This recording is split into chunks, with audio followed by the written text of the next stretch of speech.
All right, so we're finishing up this series called In Charge. If you've been here throughout this week, we're challenging the way that we view and how we talk about and how we live with authority. And so in this series, we've defined authority as this, and it simply means this, that someone has the power or the right to be in charge of someone or something.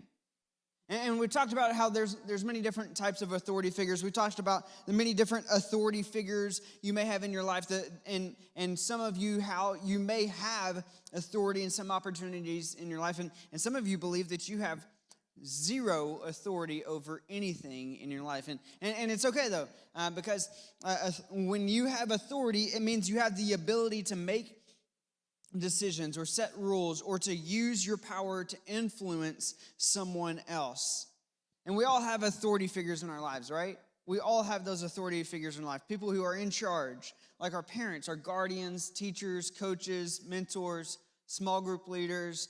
We have people who are in charge of us. We also have people who are in charge of us in a more indirect way. Have you thought about the people who are in charge of us, like the mayors or our governor or the president? Like, we have more in charge of us that maybe don't directly affect us, but they indirectly affect us. And maybe you have some authority in an area in your life right now as a student, or maybe you wish you did. And I grew up and I've told stories like this all the time, but I wished I had authority all the time in my life. I was in middle school. I wish that I could be in high school so that I can drive. And when I was in high school and I was driving, I wish I had more authority to stay out later while driving because I got in trouble for always being out too late. And some of you guys know what it's about. But many times in your life, you feel like you have no say over what you're doing. And it may not seem like a big deal to you, but sometimes, and to me, being in charge of something, or really in being in charge of something, is actually really huge. And I think in some ways, that's probably true for all of us, right? In middle school and in high school, you might not think you have much authority. It feels like all the adults in your life are in charge of everything. What time you get up, what you're allowed to watch, when you have to be at home at night, what homework you have to do, what homework you don't do is on you, but what sports you're allowed to play, and on and on and on. It feels like you have very little authority in your life and how things are going to go in your life, right? Feels like that. Today I'm going to challenge you to see how the authority that you have, because let me let you in on a little bit of a secret. You actually have more authority than you realize. Such a big secret. You have more authority than you realize. You right now, as a middle school student, as a high school student, are in charge of one thing that's actually really, really important. Yourself. You're in charge of yourself. And you don't believe me, I know. I just want you guys, we're going to play a game real quick. So I need everybody to listen and look at me while we play this. I want to prove how much authority you actually have. Whenever I say something, if you have authority over that in your life, I want you to stand up. Okay, so if you've ever chosen the clothes you wear to school or out of the house, stand up. You've ever chosen your clothes? Okay. All right, you can sit back down. Do you choose, if you've ever chosen where you sit on the bus or in the car, stand up. Yeah, okay, most of us. Okay, you can sit back down. Okay, what about what you say? If you ever decided the words that actually come out of your mouth, stand up. Some of you guys don't choose the words that come out of your mouth. Got it. All right, sit down. Who gets a comment on your friend's Instagram post? If that's you, if you get to choose who gets a comment on your friend's Instagram post, stand up. I'm sorry if you don't have. None of you guys choose if you comment on your friend's Instagram post. Not if you're, no, sorry. Not if they comment on your post, but if you comment on their post. Some of you guys don't have Instagram. Okay, I understand that. All right, great. Have a seat. Have a seat. All right. If you've ever babysat or been responsible for watching someone that's younger than you, stand up.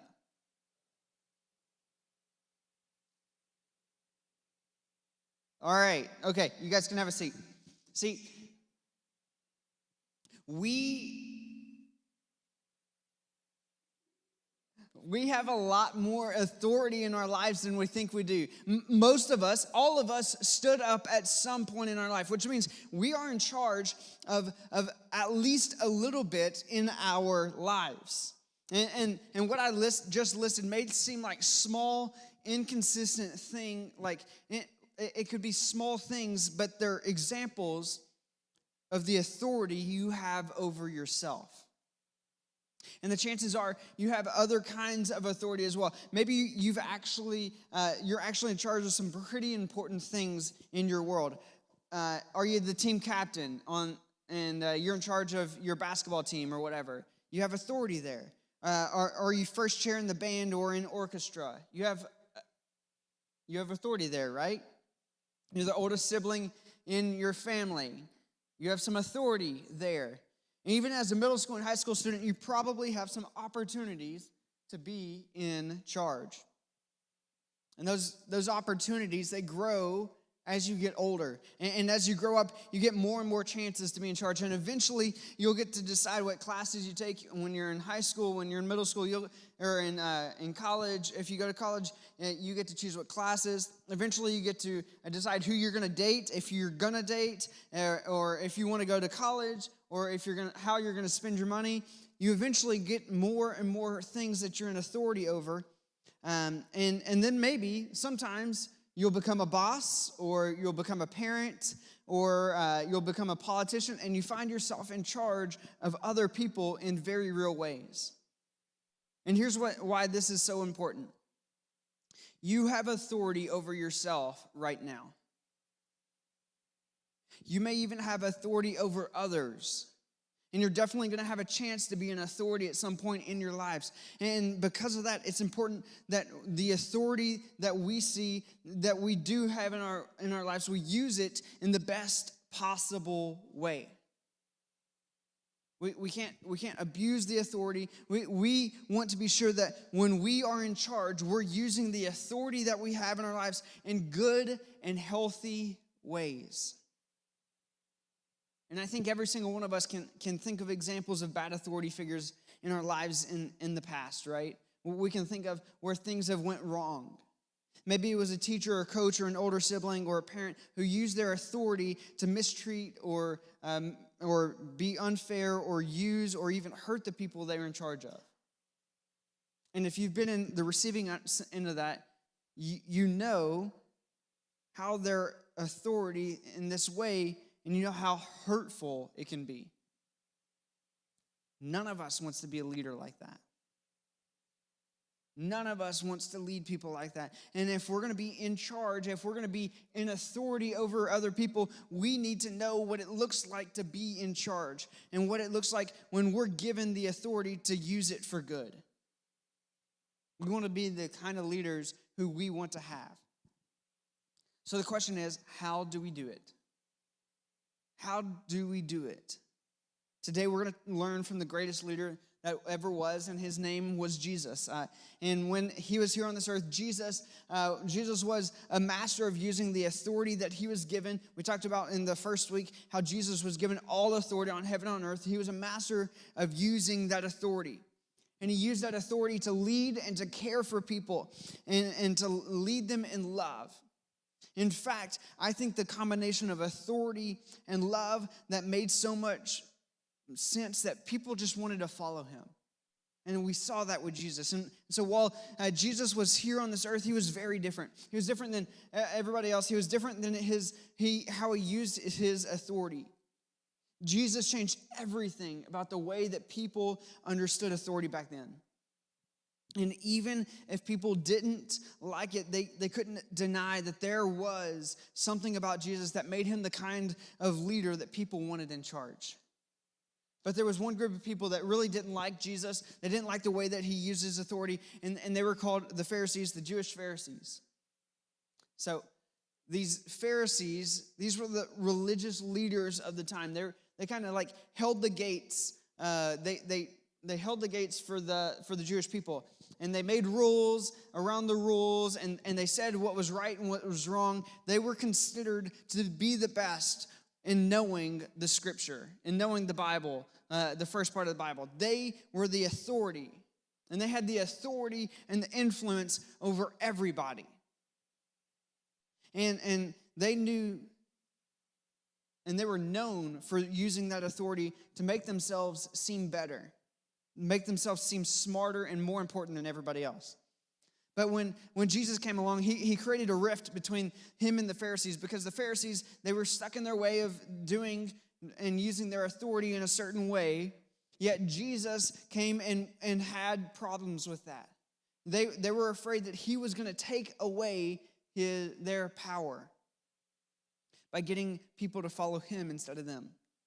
So they tried everything they could to make Jesus look bad. They tried to convince people that he wasn't really a leader that they were worth following at all. And a lot of the time they did this by asking Jesus questions and trying to trick Jesus into saying things that he didn't want to say, and they tried to make him answer things wrong and prove he really didn't know what he was talking about. And so this is actually what happened one of the times. It says one of them, an expert in the religious law, tried to trap him with this question: "Teacher, which is the most important commandment in the law of Moses?" And Jesus replied, "You must love the Lord your God with all your heart, with all your soul, and with all your mind. This is the first and the greatest commandment. And the second is equally as important. Love your neighbor as yourself. The entire law and prophets, entire law and all the demands of the prophets are based on these two commandments." See, Jesus' answer not only shows us what's most important to him, it also shows us what kind of authority he is. It shows us what kind of authority we can be too. While he was here on this earth, Jesus led with love. He led people by loving them. When they were hurting, he helped them. When they were sick, he healed them. When they were left out, he included them. When they were messed up, he forgave them. Jesus showed us what healthy authority looked like. And Jesus knew because he did this all because he knew love was the most important thing. Love is what made his authority different from the kind of love that the Pharisees led with. And it's what makes him an authority in the way that we want to still follow today, right? Because he led with love. And it gives us an example of how we can use the authority we have, big or small, right now today. Jesus changes everything about how we use our authority. And he calls us to lead with love. And he wants to make sure that we're using the authority that we have with love. And we have ourselves and for others, and use that authority that we have for good when we're in charge. We can lead with love when we use our authority to make decisions to help other people that are good for us and good for other people. We can lead with love when we use kind and encouraging words to those around us. We can lead with love when we speak up for what's right and what's fair. We can lead with love when we include those who aren't always included. And the good news is Jesus doesn't leave us to do this all on our own. He gives us everything we need to actually do this. And I know this because Paul wrote this letter to one of the guys who was mentoring named Timothy. And he says this in 2 Timothy 1:7. God has not given us a spirit of fear and timidity, but of power, love, and self-discipline. See, God created us and all the things in the world, and he created us with the things that we needed to be in charge. God gave us power. He gave us love and self-discipline, or self-control, as that is also said. We don't have to be worried or afraid that we don't have what it takes. We don't have to wonder if we're using our authority for good. Instead, we can lean on what God has given us, the kind of authority that makes a difference. And we can lead with love. So what's this actually look like? What's it look like to lead with love in our lives? To lead with love for God, for ourselves, and for other people. First off, it looks like this. We can learn more about who God is and what God's heart is like. This will help us to see how to lead with love like God does. Plus, one of the amazing things about having a relationship with God is that God walks through everything with us. God walks through everything with us. In fact, the Bible says that whenever we accept Jesus into our lives, the Spirit comes on us and we are given His Spirit, meaning that the God lives inside of us and God's with us in every situation. And He gives us the spirit of power and self-control and love. And so God can lead us while we are helping lead other people. And so being in with Him and leading with love means that we have God leading through us. And the second thing, we can lead ourselves with love. What exactly does this mean? Well, we have to remember what we said, that we have authority over ourselves right now. We're in charge of something in our lives right now. So we can lead ourselves with love by making choices that are good for us. By making good, healthy decisions for ourselves, like getting good sleep, protecting what we allow in our minds, or thinking thoughts that line up with Jesus, what He says about each one of us. And that's how we lead with love with ourselves. That's using the love in our authority to love ourselves. And finally, we can lead others with love. We can lead others with love. We can use our authority to lead with love by paying attention to the way we treat other people. This could simply be honoring your parent when they ask you to do a chore, or responding to your siblings in kindness even when they're annoying. It could be encouraging your teammates to pick it up whenever they've done something wrong, or even not putting them down ever. It can mean being patient with the kid that's in the group project that you feel like's not doing their work. Or it can be the first to invite a new kid to sit with you. All of these are simple ways that you can start leading with love. And what we do with our authority, it really matters. And if you can understand this now as a middle school and a high school student, I can only imagine how much more you'll grow into this as you grow into your authority.